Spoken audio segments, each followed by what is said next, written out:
চারিদিকে এখন শুধু খাদান আর খাদান। Hi, this is Hastolipi originals. এখন আপনাদের সাথে খাদানের দুটো ক্যারেক্টার পোস্টার আর একটা গানের টিজার নিয়ে আলোচনা করব। এরকমই বাংলায় সমস্ত সিরিজ এবং সিনেমা সংক্রান্ত আলোচনা শুনতে এবং রিভিউ পেতে আমাদের এই চ্যানেলটা ফলো করে রাখুন। তাহলে চলুন ভিডিওটা শুরু করছি। Hastolipi originals, the ultimate filmy dose. প্রায় 1 মাস বাকি আছে খাদান ছবি রিলিজ হতে। ইতিমধ্যেই দুটো ক্যারেক্টার পোস্টার পরপর এসে গেছে। প্রথমে অনির্বাণ চক্রবর্তীর ক্যারেক্টার নিয়ে কথা বলি। এই পোস্টারটা আমার ডিসেন্ট লেগেছে। এই চরিত্রের নাম হতে চলেছে মান্ডি। তিনি একজন সাঁওতাল নেতা, তার হাতে দেখা যাচ্ছে তীর ধনুক। এই চরিত্রটা বেশ ব্রুটাল হতে চলেছে। একটা সংবাদপত্রে ইন্টারভিউ থেকে জানা যায় এই চরিত্রে অভিনয় করার জন্য তিনি পুরুলিয়া থেকে সাঁওতালি ভাষা শিখেছেন এবং এই চরিত্রের বেশ কিছু অ্যাকশন সিন থাকতে চলেছে এই ছবির মধ্যে।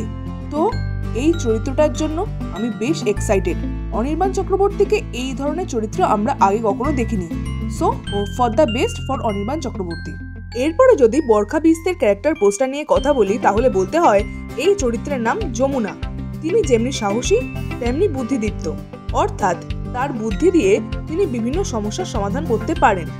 পোস্টারে দেখা গেছে তাকে একটা ছাগল হাতে ধরে থাকতে, অর্থাৎ স্নেহ মমতায় মাখা এই চরিত্রে বরখাকে দেখা যাবে।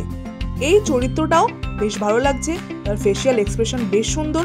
15 বছর পর দেবের বিপরীতে বরখাকে দেখা যাবে। এই পোস্টারের ব্যাকগ্রাউন্ডে যে মিউজিকগুলো বাজছে সেগুলো বেশ রেলিভেন্ট এবং পোস্টারের সাপেক্ষে মিউজিকগুলো বেশ ভালো লেগেছে। এরপরে যদি খাদানের দ্বিতীয় গানের টিজার সম্বন্ধে কথা বলি তাহলে বলতে হয় এই গানটা আমার বেশ ভালো লেগেছে। এই গানের নাম হচ্ছে হায়রে ক্যানে বিয়ে হলো। এই গানের লিরিক্সের এবং কম্পোজের কাজ করেছেন নীলায়ন চ্যাটার্জি এবং গানটা গেয়েছেন অভিজিৎ ভট্টাচার্য এবং জুন ব্যানার্জি। গানের ভিডিওতে দেখা যাচ্ছে দেব, বরখা বিস্ত এবং যিশুকে একসঙ্গে নাচতে।